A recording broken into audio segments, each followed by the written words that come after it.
وہ غصے سے جل رہی تھی، لیکن ابا کے سامنے ان کی ایک نہ چلی۔ ان کا دل چاہ رہا تھا کہ میری پھپھو کو دھکے دے کر کمرے سے نکال دیں، لیکن وہ ابا کی وجہ سے مجبور تھیں۔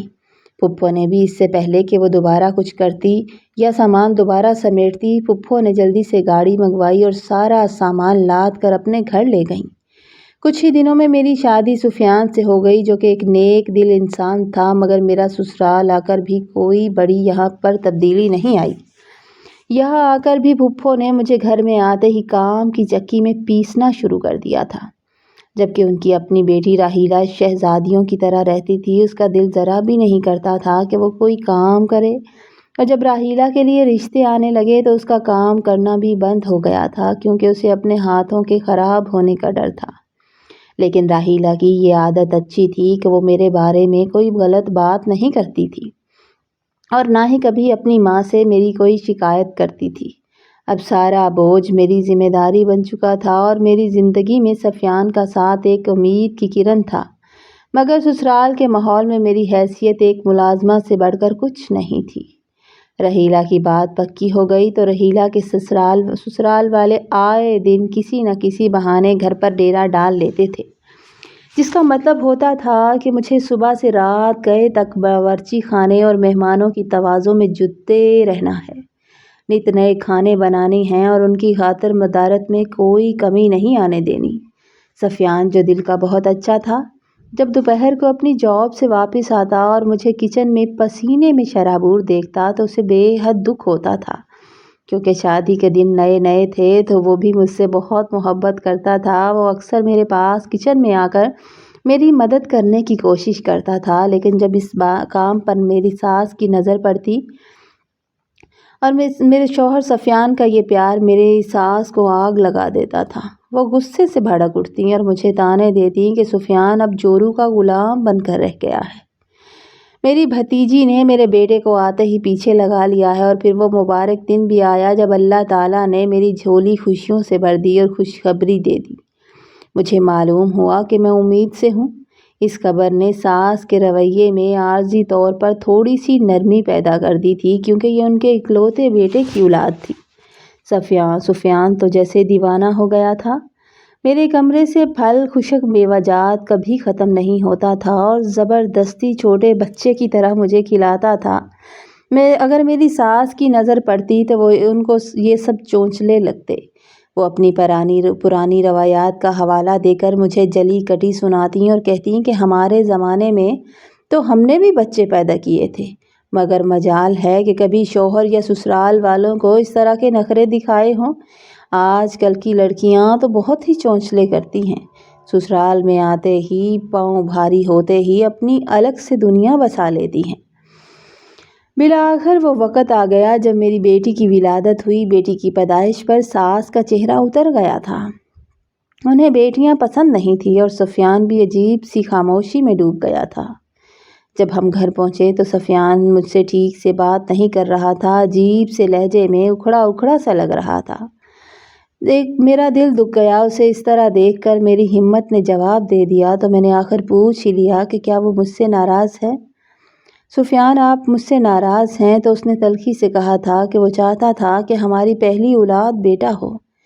میں چاہتا تھا کہ اللہ مجھے پہلا بیٹا دے، تو میں نے اسے سمجھانے کی کوشش کی کہ یہ سب اللہ کے کام ہیں، اس میں انسان کا تو کوئی کمال نہیں ہے۔ جب اس نے میری بات سنی تو مان گیا، مگر میرے دل پر جو چوٹ لگی تھی وہ حال تازہ تھی۔ پھر آہستہ آہستہ میری پھپھو نے اسے اپنی باتوں میں لگانا شروع کر دیا اور اسے بتا دیا کہ یہ بیٹی ہونا کوئی جرم کی بات ہے۔ لیکن جیسے جیسے وقت گزرتا گیا، سفیان کا اپنی بیٹی کے ساتھ پیار بڑھتا گیا، اور میں یہ دیکھ کر خوش ہونے لگی کہ کم از کم باپ کا سایہ تو بیٹی پر ہے اور باپ بیٹی سے محبت کرتا ہے۔ مگر میری ساس اور میری نند رحیلہ کبھی میری بچی کو بالکل اہمیت نہیں دیتی تھیں، اس سے دور دور رہتی تھیں اور اسے بوجھ سمجھتی تھیں۔ اگر وہ کبھی رونے لگتی اور میں کام میں مصروف ہوتی تو مجال تھی کہ میری ساس اسے پکڑ لیتی۔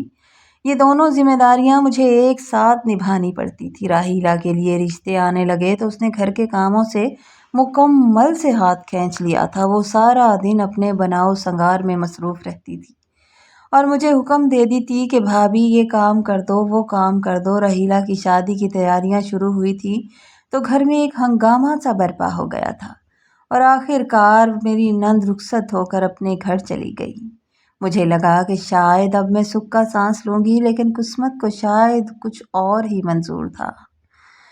رحیلہ کے کاموں سے تو میں آزاد ہو گئی، لیکن جب میں دوسری بار پریگننٹ ہوئی تو سفیان نے پھر سے بیٹے کی امید لگا لی اور مجھے بار بار کہنے لگا کہ اب کی بار بیٹا ہی ہونا چاہیے۔ اماں کہتی ہے کہ تمہارے ہاں بیٹا نہیں ہوگا، تم بیٹیاں پیدا کرنے کی مشین ہو۔ تو یہ بات اس کی سن کر میرا دل بہت دکھا تھا۔ میری طبیعت اس حمل سے پہلے ہی کہیں زیادہ خراب رہنے لگی تھی۔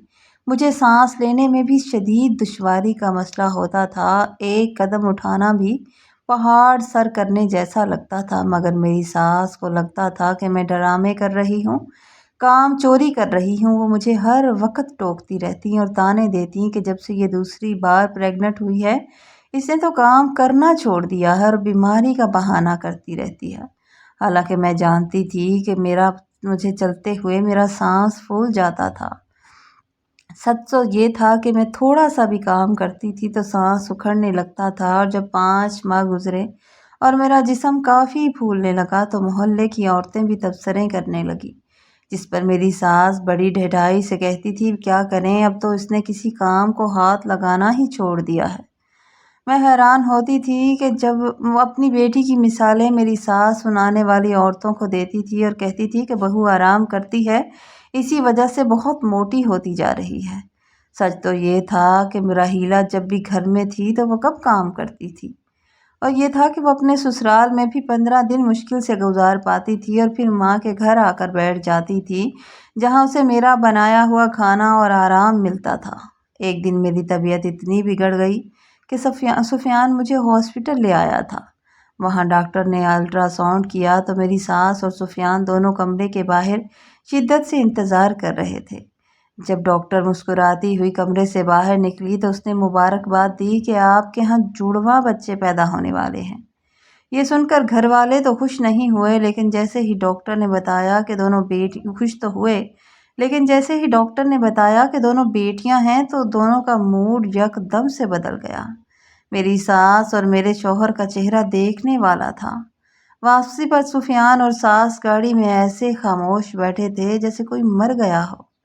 میں نے گھر پہنچ کر اپنی ساس کو سفیان سے یہ کہتے سنا کہ یہ تو لڑکیوں سے گھر بھر دے گی ہمارا، اس نے ہمارا گھر لڑکیوں سے بھر دینا ہے، اس سے مجھے کوئی خیر کی امید نظر نہیں آتی، اس سے پہلے کہ یہ مزید بچیاں پیدا کرے اسے طلاق دے دو۔ میرے بیٹے کی تو ساری عمر کمر دوہری ہو جائے گی، ان بچیوں کی ذمہ داریاں اٹھاتے اور ان بچیوں پر پیسہ لگاتے اور ان کی شادیاں کرتے۔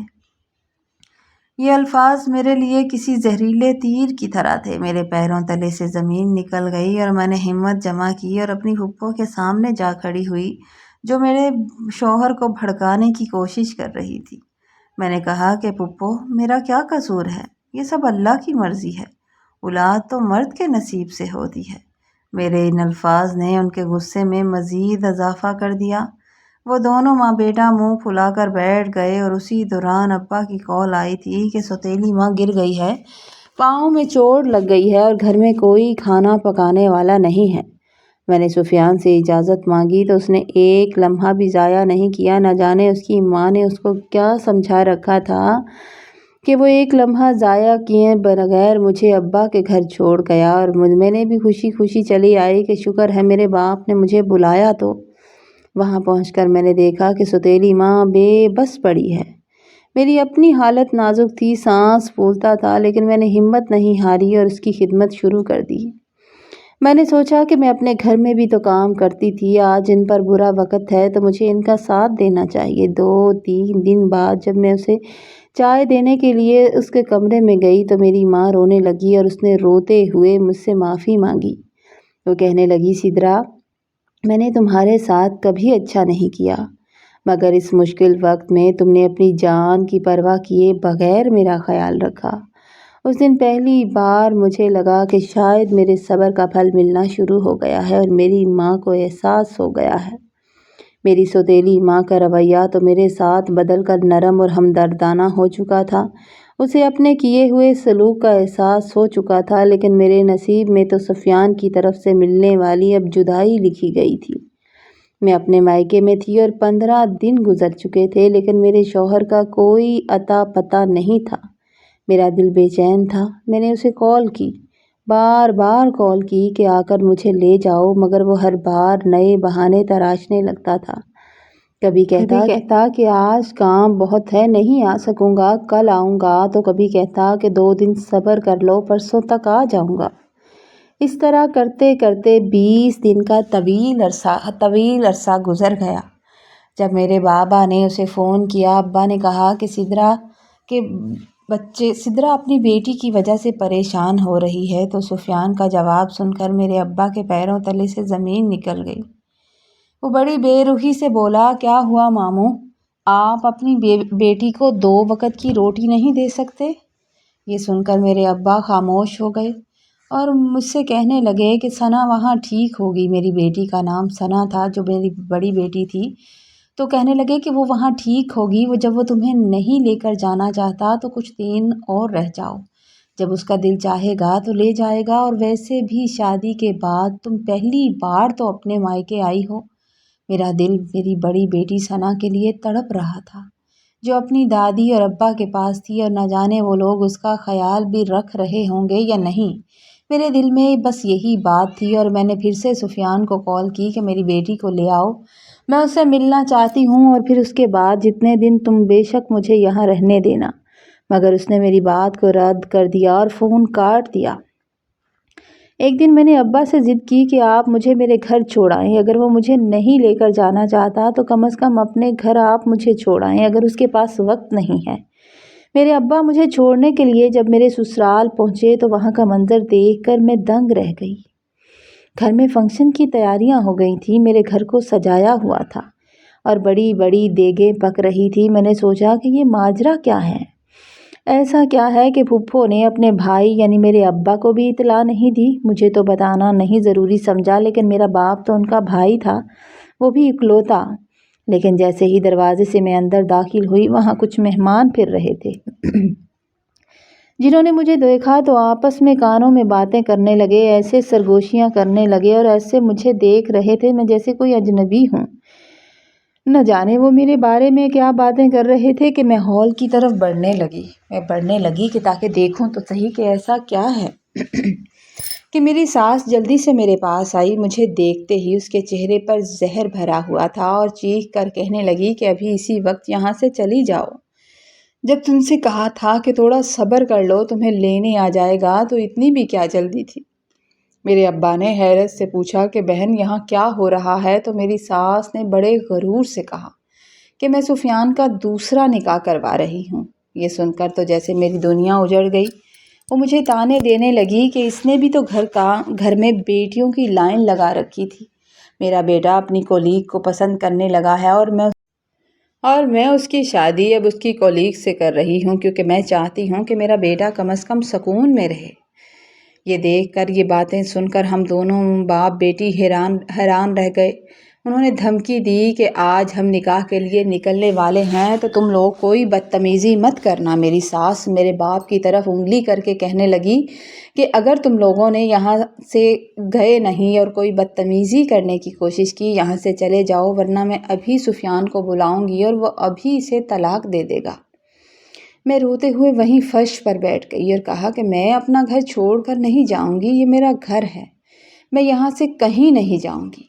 میرا شوہر سفیان جو مجھ سے محبت کرتا تھا، اس نے بھی مجھے دیکھ لیا تھا اور پھر میری طرف بڑھا اور اس نے مجھے بازو سے پکڑ کر گھر سے باہر نکالنا شروع کر دیا، دھکے دینا شروع کر دیے، یہ جانتے ہوئے بھی کہ میں پریگننٹ تھی۔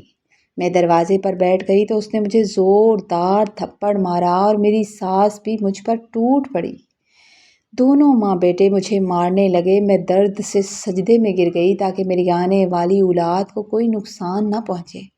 اللہ تعالیٰ میرے آنے والی اولاد کو بچا لے۔ وہ ظالم لوگ مجھے کمر پر مارتے رہے اور پھر دھکے دے کر گھر سے باہر نکال دیا۔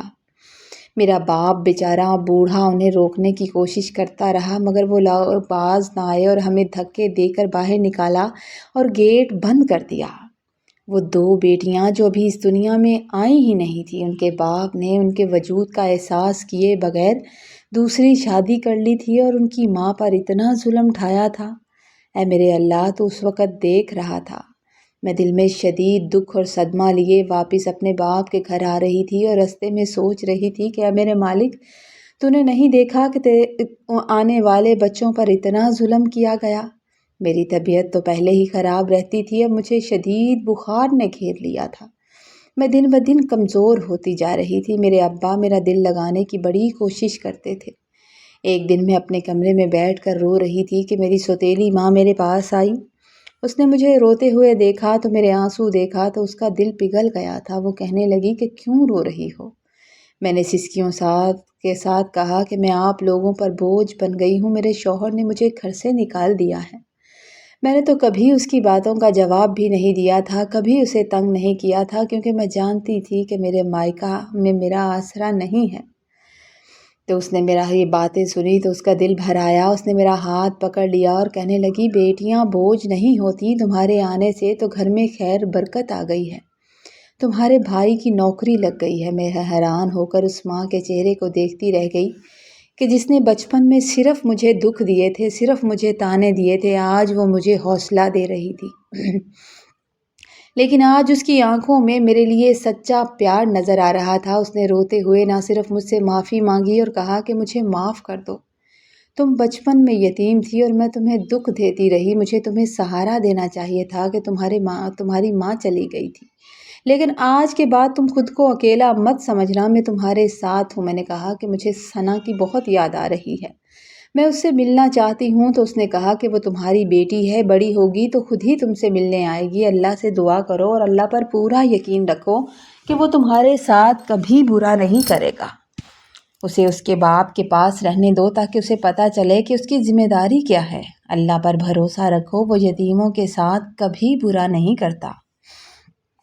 پھر میری ماں کی تسلی سے میرے دل کو تھوڑا سا حوصلہ ہو گیا اور ہم دونوں مل کر گھر کا کام کرنے لگی، اور میری ماں اب میرا بھرپور خیال رکھتی تھی۔ وہ میرے بھائی سے کچھ فروٹ وغیرہ بھی منگوا لیتی تھی اور مجھے الگ سے کاٹ کر دیا کرتی تھی، اور دل کو سکون ملتا تھا کہ چلو وہاں سے تو نکل گئی لیکن مائکے میں کچھ سکون ہے۔ سفیان نے میرا نمبر تک بلاک کر دیا تھا اور ابا نے مجھے منع کیا تھا کہ بار بار کال مت کرو تاکہ وہ کہیں طلاق نہ دے دے۔ میرا باپ بھی اس بات سے ڈرتا تھا کہ کہیں وہ طلاق نہ دے دے۔ ایک دن میری طبیعت بہت زیادہ بگڑ گئی تو ابا نے سفیان کو کال کی کہ ہم تمہاری بیوی کو ہاسپٹل لے کر جا رہے ہیں، اس کے آنے والے بچے تمہاری ذمہ داری ہیں۔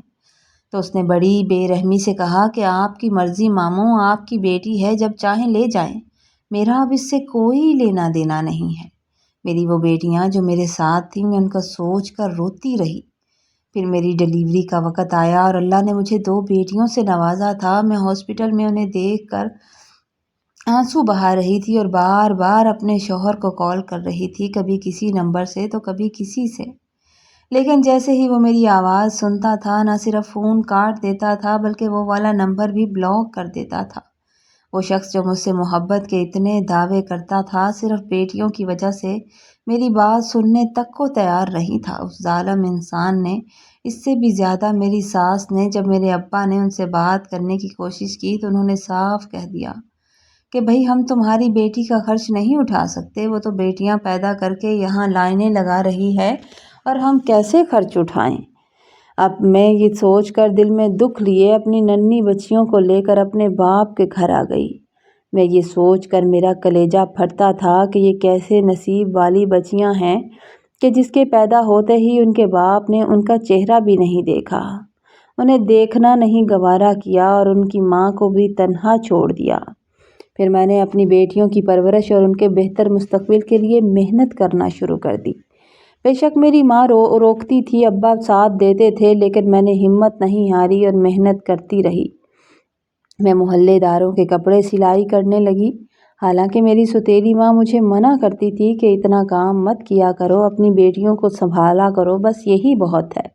لیکن میں کسی پر بوجھ نہیں بننا چاہتی تھی۔ میں نہیں چاہتی تھی کہ میری بیٹیاں میرے مائکے میں بھی بوجھ لگنے لگیں۔ میرے دل کا ایک کونا ہمیشہ اپنی بڑی بیٹی ثنا کی یاد میں اداس رہتا تھا کہ نہ جانے وہ کیسی ہوگی اور وہاں اس کے ساتھ کیا سلوک ہو رہا ہوگا۔ محلے والے بھی اکثر باتیں کرتے تھے کہ اس کے شوہر نے اسے چھوڑ دیا۔ نہ جانے اس نے کیا کیا تھا کہ اس کے شوہر نے اسے چھوڑ دیا اور کبھی بھی مڑ کر اس کی طرف نہیں دیکھا۔ لیکن اب ان باتوں سے مجھے کوئی فرق نہیں پڑتا تھا۔ میں نے ان کی باتوں پر غور کرنا چھوڑ دیا تھا۔ اس طرح مائکے میں رہتے ہوئے مجھے 5 سال گزر گئے تھے۔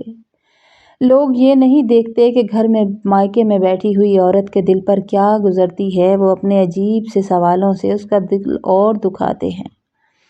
5 سال گزر گئے۔ میں نے اپنی بیٹی کی صورت نہیں دیکھی تھی اور میری ساس نے میرے والد سے تمام تعلقات ختم کر دیے تھے۔ نہ سفیان نے مجھے طلاق دی اور نہ ہی کبھی مجھے لینے آیا تھا، لیکن جانے کیوں میرے دل کے کسی کونے میں یہ امید باقی تھی کہ شاید ایک دن اسے عقل آ جائے، اسے اپنی بیٹیوں کا احساس ہو جائے اور وہ مجھے واپس لینے آ جائے۔ میں نے خود کبھی رابطہ نہیں کیا کہ کہیں وہ طلاق نہ دے دے۔ ایک دن میں صبح کے تمام کام نمٹا کر سلائی مشین پر بیٹھی تھی کہ دروازے پر دستک ہوئی۔ جیسے ہی میں نے جا کر دروازہ کھولا، میرے سامنے میرے سسرال کے محلے کی ایک خاتون کھڑی تھی، جنہیں میں اچھے سے جانتی تھی کیونکہ وہ اکثر ہمارے گھر آیا کرتی تھی اور ان کے ساتھ میری بیٹی ثنا موجود تھی۔ اسے دیکھتے ہی میں نے اسے گلے سے لگا لیا۔ وہ کافی بڑی لگ رہی تھی۔ ہم دونوں شدت جذبات سے رونے لگے۔ میں بہت دیر تک اپنی بیٹی کو گلے لگائے روتی رہی اور جب میں رو کر خود کو تسلی دے کر فارغ ہوئی تو وہ خاتون میرے ساتھ گھر کے اندر آئیں اور بیٹھ کر بتانے لگیں کہ تمہاری بچی تمہارے سسرال میں بہت دکھی ہے۔ اس کی سوتیلی ماں اس پر بہت ظلم کرتی ہے اور اکثر میں نے دیکھا ہے کہ اس کو ڈانٹ کر نکال دیا کرتی ہے اور تمہاری ساس نے بھی اسے کسی ٹھکانے پر رکھا ہوا ہے۔ وہ تو تمہارے ہوتے ہوئے بھی دادی بن کر کبھی اس بچی کا خیال نہیں رکھتی تھی، تو اب وہ کہاں رکھے گی؟ ثنا صبح سے میرے گھر پر بیٹھی تھی اور رو رہی تھی کہ اسے ماں کے پاس چھوڑائیں۔ وہ کہتی تھی کہ مجھے ماں کے پاس جانا ہے اور میں نے دیکھا ہے کہ سفیان بھی اب بچی کو پیار نہیں کرتا، ڈانٹتا ہے اور کبھی کبھار تو مارتا بھی ہے، اس لیے وہ اکثر میرے گھر چلی آتی ہے۔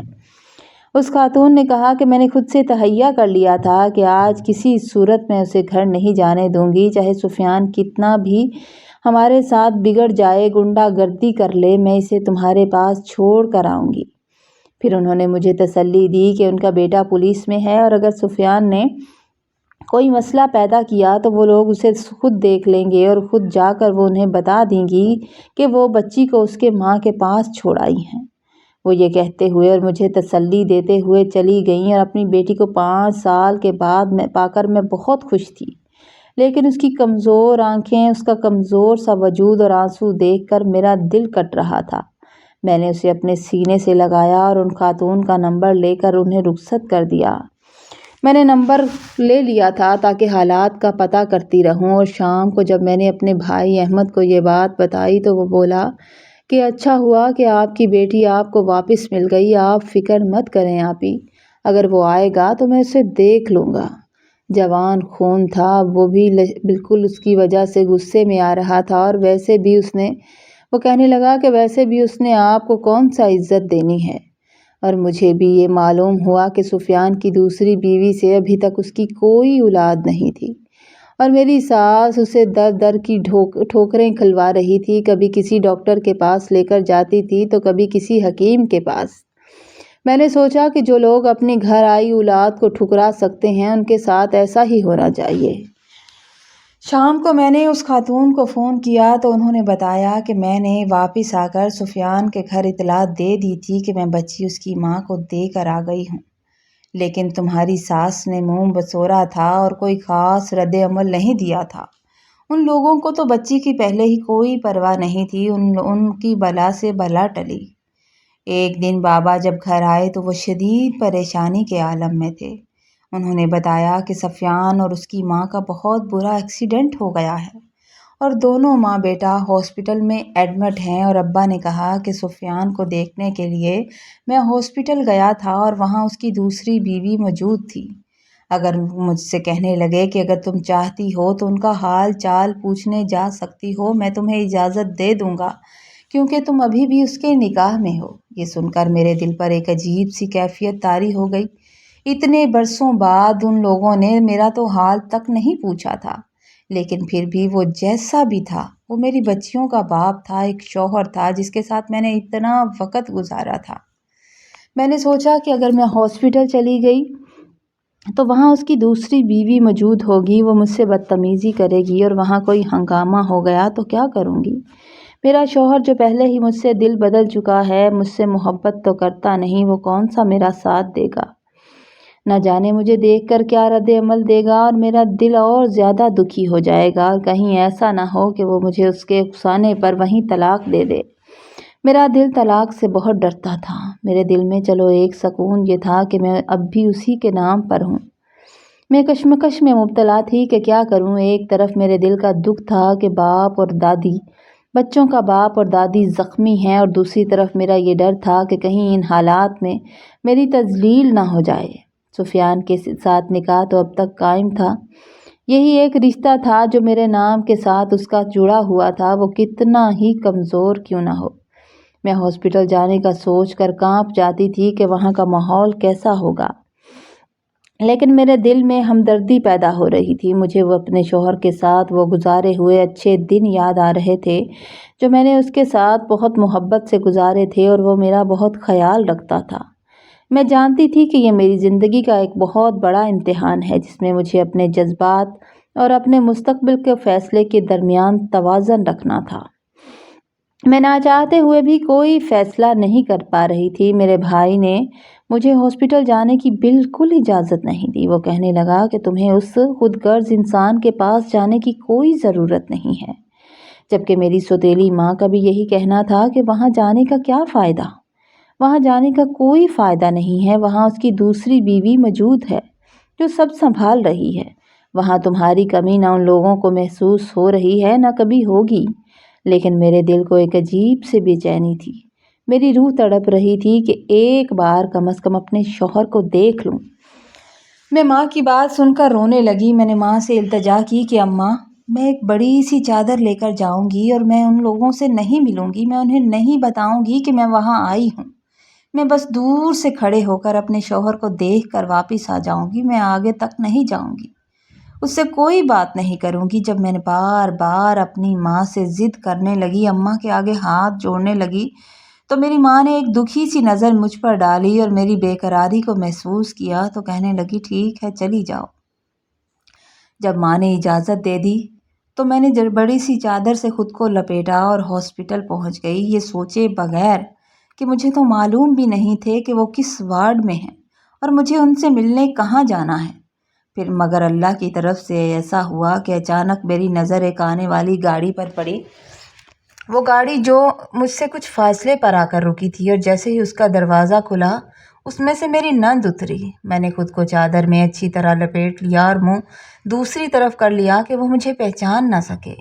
جب میری نند اپنے ایک بیٹے اور بیٹی کے ساتھ گاڑی سے اتری اور سیدھا ہاسپٹل کے اندر جانے لگی تو میں بھی آہستہ آہستہ اس کے پیچھے چل پڑی۔ میں جانتی تھی کہ یہ اپنی بھائی اور اپنی ماں سے ملنے کے لیے آئی ہے، تو میں اس کے پیچھے پیچھے جاؤں گی تو وہاں پہنچ جاؤں گی، اور آخر کار وہ ایک کمرے کے پاس جا کر رک گئی۔ میں دور کھڑی ہو کر کھڑکی سے اندر دیکھنے لگی۔ وہاں سفیان لیٹا ہوا تھا، وہ بے حد کمزور لگ رہا تھا، اس کی ایک ٹانگ کی ہڈی ٹوٹ چکی تھی اور جسم کے کئی حصوں پر پٹیاں بندھی ہوئی تھی۔ میری نند وہاں دور کھڑی رو رہی تھی اور اپنے بھائی کے بالوں میں انگلیاں پھیر رہی تھی، اور سفیان آنکھیں کھولے ہوئے اس سے باتیں کر رہا تھا، مشکل سے کچھ بولنے کی کوشش کر رہا تھا۔ اسے اس حال میں دیکھ کر میرا دل تو کیا کہ دوڑ کر اس کے پاس جاؤں اور اس کا حال چال پوچھوں، مگر میری ہمت نے جواب دے دیا اور میں واپس لوٹ آئی بنا اس سے کوئی بات کیے۔ ابھی شام ہی ہوئی تھی، وہ مجھے ہاسپٹل سے آئے ہوئے کہ ابا گھر آئے اور انتہائی افسردہ لہجے میں کہنے لگے کہ ایک بہت ہی بری خبر ہے۔ میں نے جلدی سے پوچھا کیا؟ تو کہنے لگے کہ تمہاری ساس اور میری بہن کا انتقال ہو گیا ہے۔ تمہاری ساس جو کہ میری بہن ہے اس کا انتقال ہو گیا ہے۔ میری پھپھو نے یوں تو میرے ابا سے تمام تعلقات ختم کر دیے تھے، لیکن ابا کا کہنا تھا کہ وہ تو ان کے بھائی ہیں، وہ کس حال میں انہیں تنہا نہیں چھوڑ سکتے، اور اس طرح جب وہ دنیا سے چلی گئی ہے تو وہ ضرور ان کے گھر جائیں گے۔ میں نے ابا سے کہا کہ میں بھی آپ کے ساتھ چلوں گی۔ آج پورے 6 سال بعد میں اس گھر میں قدم رکھ رہی تھی جس گھر سے مجھے دھکے دے کر نکالا گیا تھا۔ گیٹ سے اندر داخل ہوتے ہی مجھے وہ منظر یاد آنے لگا، اور پھر نظر میری چارپائی پر پڑی ہوئی ساس پر پڑی جو اس وقت مجھے بہت غرور سے دھکے دے رہی تھی۔ آج بالکل بے سدھ اور خاموش پڑی تھی، اور میری نند اپنی ماں کے سہرانے بیٹھی مسلسل رو رہی تھی، جبکہ پاس بیٹھی کچھ عورتیں آپس میں سرگوشیاں کر رہی تھی، اور ایک عورت کہہ رہی تھی کہ سنا ہے اس کی دوسری بیوی اسے چھوڑ کر چلی گئی ہے، اور دوسری کہنے لگی کہ وہ تو پہلے ہفتہ ہی ناراض ہو کر چلی گئی تھی، اور پھر راستے میں ان دونوں ماں بیٹے کا ایکسیڈنٹ ہو گیا، یہ اسے منانے کے لیے گئے تھے۔ وہ لڑکی پہلے دن ہاسپٹل آئی تھی، لیکن جب اسے پتہ چلا کہ سفیان کی جاب بھی چلی گئی اور وہ گھر کا خرچ بھی نہیں چلا پا رہا، تو وہ خود ہی گھر کا خرچ چلانے کی بجائے گھر چھوڑ کر چلی گئی کہ اتنی ڈبل ذمہ داری نہیں اٹھا سکتی، اور صاف کہہ گئی تھی کہ اب وہ ان کی بیماریوں کا بوجھ نہیں اٹھا سکتی۔ وہ گھر کا خرچ چلائے یا ان کی بیماریوں کا بوجھ اٹھائے، یہ سن کر میرا دل خون کے آنسو رو رہا تھا کہ میری وہ ساس جو مجھے ٹکنے نہیں دیتی تھی، آج کس طرح لوگ اس کے بارے میں باتیں کر رہے تھے۔ میرا دل رو رہا تھا کہ جس عورت کے لیے سفیان نے میری اور میری بیٹیوں کی تذلیل کی تھی، اس نے مشکل وقت میں اسے تنہا چھوڑ دیا تھا۔ اچانک میری نند کی مجھ پر نظر پڑی اور ایک دم حیران ہوئی، اور پھر سب کے سامنے وہ ماں کی چارپائی سے کے پاس سے اٹھی تھی اور میرے سامنے آ کر بیٹھ گئی، اور پھر میرے آگے ہاتھ جوڑ دیے اور رونے لگی، کہنے لگی، بھابھی میری ماں کو معاف کر دو۔ جس دن سے تم گئی ہو اس گھر کی بربادی شروع ہو گئی ہے۔ میری ماں مر گئی ہے، اب اسے معاف کر دو۔ تمہارے ہوتے ہوئے اس گھر میں بہت سکون تھا۔ وہ مسلسل رو رہی تھی۔ میں نے اس کے ہاتھ تھام لیے اور کہا کہ میں نے معاف کر دیا۔ وہ جس پر وہ میرے گلے لگ گئی اور بلک بلک کر رونے لگی اور کہنے لگی کہ اماں بالکل واپس نہیں آئے گی، آ کر تم سے معافی نہیں مانگے گی، لیکن اس کے حصے کی معافی میں مانگتی ہوں۔ خدا کے لیے معاف کر دو اور اس گھر میں واپس آ جاؤ۔ ہمیں چھوڑ کر مت جانا بھابھی۔ بھائی ہاسپٹل میں بالکل اکیلے ہیں، اور آج ان کی ماں کا گھر پر انتقال ہو گیا ہے۔ ساس کی وفات کے 3 دن بعد میری نند نے مجھ سے ضد کی کہ میں اس کے ساتھ وہ ہسپتال چلوں۔ میں نے ہچکچاہٹ ظاہر کی کہ وہ شخص مجھے دل سے قبول نہیں کرتا، نہ جانے دیکھ کر میرے ساتھ کیا سلوک کرے گا وہ شخص۔ مگر میری نند نے بتایا کہ بھائی آپ سے بہت شرمندہ ہیں، اب وہ آپ کا ذکر کرتے ہیں۔ ہماری قسمت اچھی تھی کہ انہوں نے آپ کو طلاق نہیں دی، ورنہ حق مہر میں جو 5 لاکھ روپے لکھوائے تھے ماموں نے، وہ دینے کی استطاعت نہ ہونے کی وجہ سے انہوں نے طلاق نہیں دی، ورنہ ہماری دوسری بھابھی نے بھائی کو بہت مجبور کیا تھا کہ وہ آپ کو طلاق دے دیں۔ تب مجھے سمجھ میں آیا تھا کہ آخر سفیان نے مجھے طلاق کیوں نہیں دی تھی۔ میں ہاسپٹل پہنچی تو مجھے کمرے میں داخل ہوتے دیکھ کر سفیان ایک لمحے کے لیے کانپ کر رہ گیا تھا۔ وہ بستر پر لیٹا بھی بہت باوقار سا لگ رہا تھا۔ میں نے جب جا کر قریب اس کا حال پوچھا تو اس نے حال بتانے سے پہلے ہی ہاتھ جوڑ دیے اور کہنے لگا کہ تمہاری بد دعا لگ گئی تھی، تمہاری یا میری بیٹیوں کی بد دعا لگ گئی ہے، اور شاید میں اب کبھی اپنی ٹانگوں پر نہ کھڑا ہو پاؤں۔ یہ کہتے ہوئے اس کی آنکھوں سے آنسو اس کے بالوں میں جانے لگے اور وہ مجھ سے معافی مانگنے لگا، تو میں نے اسے کہا کہ آپ میرے مجازی خدا ہیں، میں تو آپ کو کب کا معاف کر چکی، لیکن خدا کے واسطے اپنی بیٹیوں کو قبول کر لیں، وہ آپ کی اولاد ہیں۔ وہ سن کر رو پڑا اور کہنے لگا، مجھے معاف کر دو، وہ میری بچیاں ہیں اور میں ان کا باپ ہوں۔